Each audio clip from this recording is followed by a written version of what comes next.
January 25th, Genesis 49:1 through Genesis 50:26. And Jacob called his sons and said, Gather together, that I may tell you what shall befall you in the last days. Gather together and hear, you sons of Jacob, and listen to Israel your father. Reuben, you are my firstborn, my might and the beginning of my strength, the excellency of dignity and the excellency of power.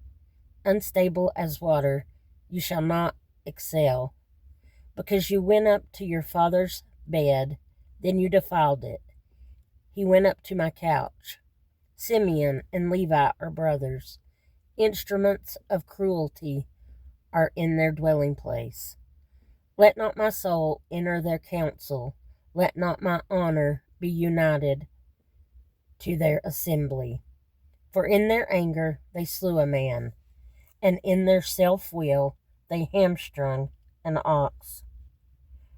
Cursed be their anger, for it is fierce, and their wrath, for it is cruel. I will divide them in Jacob, and scatter them in Israel. Judah, you are he whom your brothers shall praise. Your hand shall be on the neck of your enemies. Your father's children shall bow down before you. Judah is a lion's whelp. From the prey, my son, you have gone up. He bows down, he lies down as a lion, and as a lion, who shall rouse him? The scepter shall not depart from Judah, nor a lawgiver from between his feet, until Shiloh comes. And to him shall be the obedience of the people, binding his donkey to the vine, and his donkey's colt to the choice vine. He washed his garments in wine, and his clothes in the blood of grapes. His eyes are darker than wine, and his teeth whiter than milk. Zebulun shall dwell by the haven of the sea. He shall become a haven for ships, and his border shall adjoin Sidon. Issachar is a strong donkey, lying down between two burdens. He saw that rest was good, and that the land was pleasant. He bowed his shoulder to bear a burden, and became a band of slaves. Dan shall judge his people, as one of the tribes of Israel. Dan shall be a serpent by the way, a viper by the path, that bites the horse's heels, so that its rider shall fall backward. I have waited for your salvation, O Lord. Gad, a troop shall tramp upon him, but he shall triumph at last. Bread from Asher shall be rich, and he shall yield royal dainties. Naphtali is a deer let loose. He uses beautiful words. Joseph is a fruitful bough by a well. His branches run over the wall. The archers have bitterly grieved him, shot at him and hated him. But his bow remained in strength. And the arms of his hands were made strong by the hands of the mighty God of Jacob. From there is the shepherd, the stone of Israel, by the God of your father who will help you, and by the Almighty who will bless you, with blessings of heaven above, blessings of the deep that lies beneath, blessings of the breast and of the womb. The blessings of your father have excelled the blessings of my ancestors, up to the utmost bound of the everlasting hills. They shall be on the head of Joseph, and on the crown of the head of him who was separate from his brothers. Benjamin is a ravenous wolf. In the morning he shall devour the prey, and at night he shall divide the spoil. All these are the 12 tribes of Israel, and this is what their father spoke to them, and he blessed them. He blessed each one according to his own blessing. Then he charged them and said to them, I am to be gathered to my people, Bury me with my fathers in the cave that is in the field of Ephron the Hittite, in the cave that is in the field of Machpelah, which is before Mamre, in the land of Canaan, which Abraham bought with the field of Ephron the Hittite as a possession for a burial place. There they buried Abraham and Sarah his wife. There they buried Isaac and Rebekah his wife. And there I buried Leah. The field and the cave that is there were purchased from the sons of Heth. And when Jacob had finished commanding his sons, he drew his feet up into the bed and breathed his last, and was gathered to his people. Then Joseph fell on his father's face and wept over him, and kissed him. And Joseph commanded his servants, the physicians, to embalm his father. So the physicians embalmed Israel. 40 days were required for him, for such are the days required for those who are embalmed, and the Egyptians mourned for him 70 days. Now when the days of his mourning were past, Joseph spoke to the household of Pharaoh, saying, If now I have found favor in your eyes, please speak in the hearing of Pharaoh, saying, My father made me swear, saying, Behold, I am dying. In my grave which I dug for myself in the land of Canaan, there you shall bury me. Now therefore, please let me go up and bury my father, and I will come back. And Pharaoh said, Go up and bury your father, as he made you swear. So Joseph went up to bury his father, and with him went up all the servants of Pharaoh, the elders of his house, and the elders of the land of Egypt, as well as all the house of Joseph, his brothers, and his father's house. Only their little ones, their flocks, and their herds they left in the land of Goshen. And there went up with him both chariots and horsemen, and it was a very great gathering. Then they came to the threshing floor of Atad, which is beyond the Jordan, and they mourned there with a great and very solemn lamentation. He observed 7 days of mourning for his father. And when the inhabitants of the land, the Canaanites, saw the mourning at the threshing floor of Atad, they said, This is a deep mourning of the Egyptians. Therefore its name was called Abel Mizraim, which is beyond the Jordan. So his sons did for him just as he had commanded them. For his sons carried him to the land of Canaan, and buried him in the cave of the field of Machpelah, before Mamre, which Abraham bought with the field from Ephron the Hittite as property for a burial place. And after he buried his father, Joseph returned to Egypt, he and his brothers, and all who went up with him to bury his father. When Joseph's brothers saw that their father was dead, they said, Perhaps Joseph will hate us, and may actually repay us for all the evil which we did to him.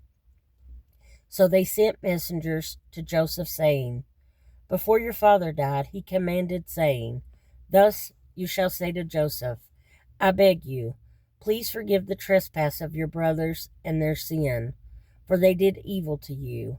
Now please forgive the trespass of the servants of God of your father. And Joseph wept when they spoke to him. Then his brothers also went and fell down before his face, and they said, Behold, we are your servants. Joseph said to them, Do not be afraid, for am I in the place of God?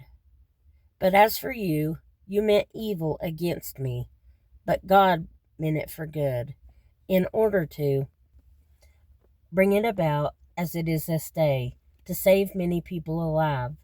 Now therefore, do not be afraid. I will provide for you and your little ones. And he comforted them and spoke kindly to them. So Joseph dwelt in Egypt, he and his father's household. And Joseph lived 110 years. Joseph saw Ephraim's children to the third generation. The children of Machir, the son of Manasseh, were also brought up on Joseph's knees.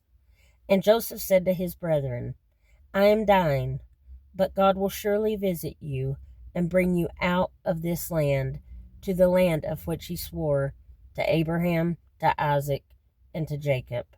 Then Joseph took an oath from the children of Israel, saying, God will surely visit you, and you shall carry up my bones from here. So Joseph died, being 110 years old, and they embalmed him, and he was put in a coffin in Egypt. Psalm 14, 1-7. The fool has said in his heart, there is no God. They are corrupt. They have done abominable works. There is none who does good. The Lord looks down from heaven upon the children of men, to see if there are any who understand, who seek God. They have all turned aside. They have together become corrupt. There is none who does good, no, not one. Have all the workers of iniquity no knowledge, who eat up my people as they eat bread, and do not call on the Lord. There they are in great fear, for God is with the generation of the righteous.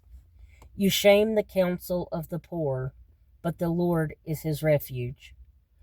Oh, that salvation of Israel would come out of Zion. When the Lord brings back the captivity of his people, let Jacob rejoice and Israel be glad. Proverbs 4:20-24. My son, give attention to my words. Incline your ear to my sayings. Do not let them depart from your eyes. Keep them in the midst of your heart, for they are life to those who find them, and health to all their flesh. Keep your heart with all diligence, for out of it springs the issues of life. Put away from you a deceitful mouth, and put perverse lips far from you. Matthew 16:1-28. Then the Pharisees and Sadducees came, and testing him, asked that he would show them a sign from heaven. He answered and said to them, when it is evening, you say, it will be fair weather, for the sky is red. And in the morning, it will be foul weather today, for the sky is red and threatening. Hypocrites! You know how to discern the face of the sky, but you cannot discern the signs of the times.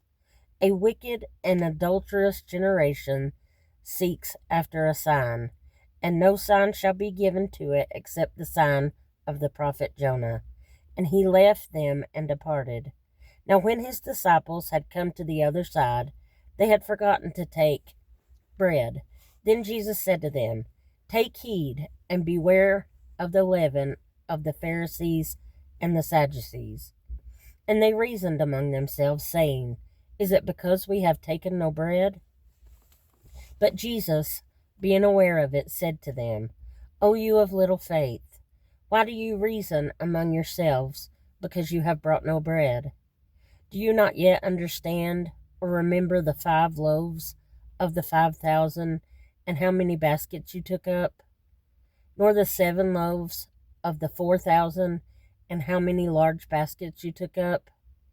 How is it you do not understand that I did not speak to you concerning bread, but to beware of the leaven of the Pharisees and the Sadducees?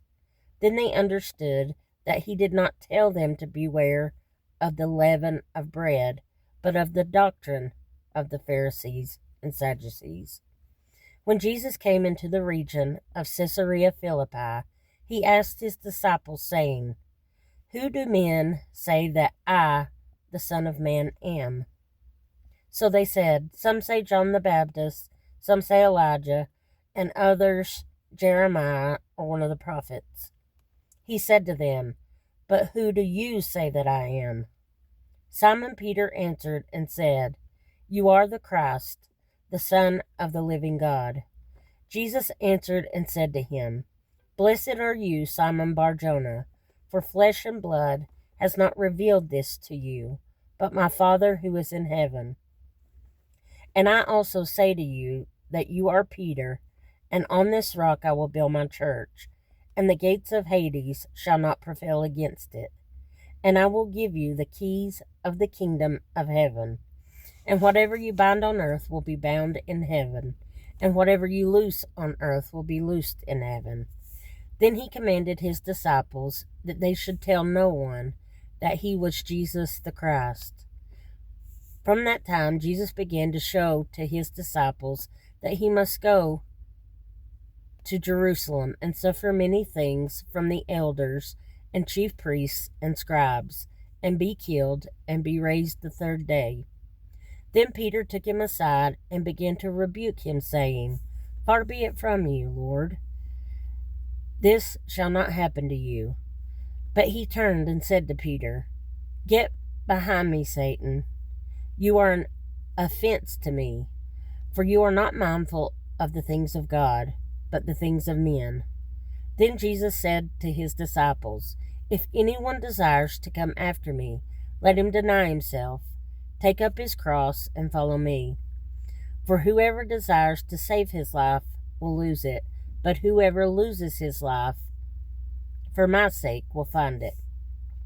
For what profit is it to a man if he gains the whole world and loses his own soul? Or what will a man give in exchange for his soul?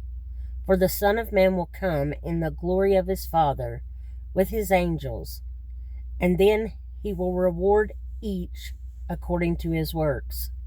Assuredly I say to you, there are some standing here who shall not taste death till they see the Son of Man coming in his kingdom.